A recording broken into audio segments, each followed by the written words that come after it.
গণভোটে জিতেছে হ্যাঁ, বাস্তবায়িত হবে জুলাই সনদ। এই সনদের অনেকগুলো বিষয়ের মধ্যে একটি হলো একই ব্যক্তি একই সঙ্গে প্রধানমন্ত্রী এবং দলীয় প্রধানের পদে থাকতে পারবেন না। তাহলে তারেক রহমান কোনটি বেছে নেবেন, প্রধানমন্ত্রিত্ব নাকি বিএনপির চেয়ারম্যান পদ? এমন প্রশ্ন যদি আপনার মনে ঘুরপাক খেতে থাকে তাহলে এই ভিডিওটি আপনার জন্যে।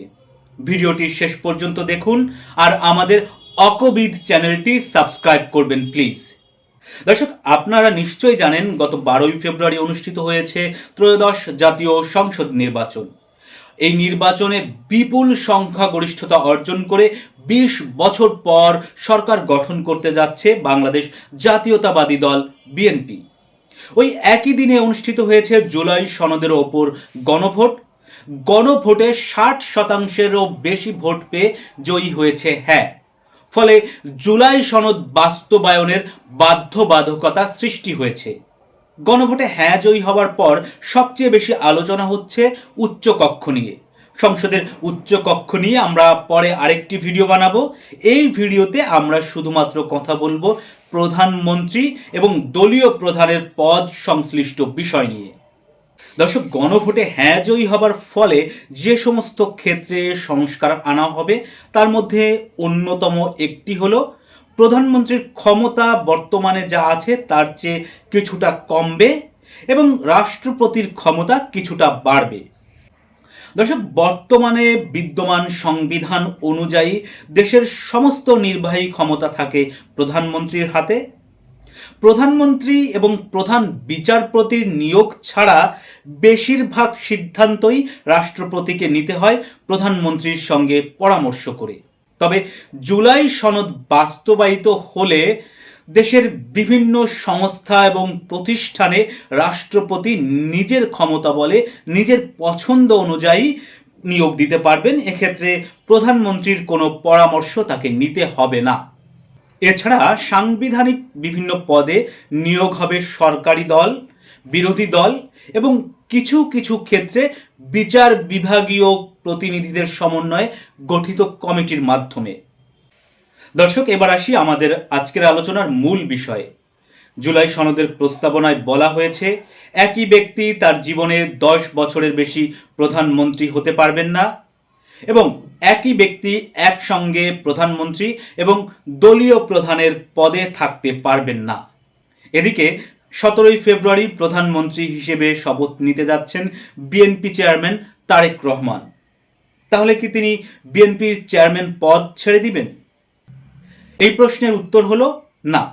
তারেক রহমান প্রধানমন্ত্রী হলেও বিএনপির চেয়ারম্যান পদ ছাড়ছেন না।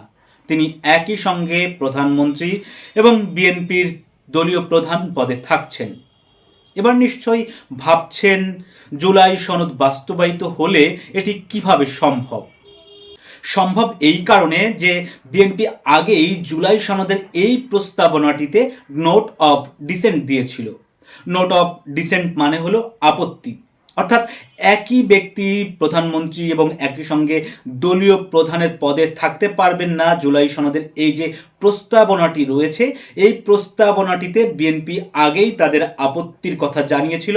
তারা বলেছিল যে তারা এটির সঙ্গে একমত নয়। বিএনপি তাদের নির্বাচনী ইশতেহারেও এই বিষয়টি উল্লেখ রেখেছে। তাই এখন জুলাই সনদ বাস্তবায়নের প্রধান দায়িত্ব বিএনপি সরকারের ওপর বর্তালেও তারা আগেই যে সমস্ত বিষয়ে নোট অফ ডিসেন্ট বা আপত্তি জানিয়ে এসেছে সেগুলো যদি তারা এখন বাস্তবায়ন না করে তাহলে তাদের উপর চাপ প্রয়োগ করার কোনো সুযোগ নেই। অন্যদিকে এক ব্যক্তি জীবনে সর্বোচ্চ 10 বছর প্রধানমন্ত্রী থাকতে পারবেন, এর বেশি পারবেন না।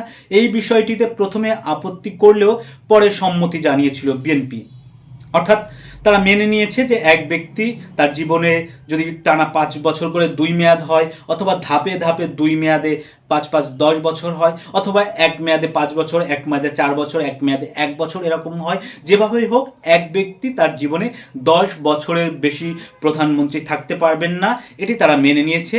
এবং বিএনপি তাদের নির্বাচনী ইশতেহারেও বিষয়টি উল্লেখ রেখেছে যে এক ব্যক্তি জীবনে 10 বছরের বেশি প্রধানমন্ত্রী থাকতে পারবেন না, এটির সঙ্গে তারা একমত।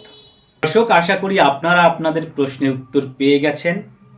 আগামী ভিডিওতে আমরা আলোচনা করব উচ্চকক্ষ কবে, কিভাবে, কাদের নিয়ে গঠিত হবে, সংসদ নির্বাচনে পরাজিত প্রার্থীরা উচ্চকক্ষের সদস্য হতে পারবেন কিনা, উচ্চকক্ষের সদস্যদের কাজ কি, এই সমস্ত বিষয় নিয়ে।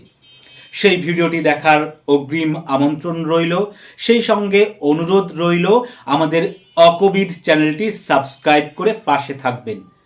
দীর্ঘ সুস্বাস্থ্য কামনা করছি আপনাদের সকলের। ভালো থাকুন, দেখা হবে পরবর্তী ভিডিওতে।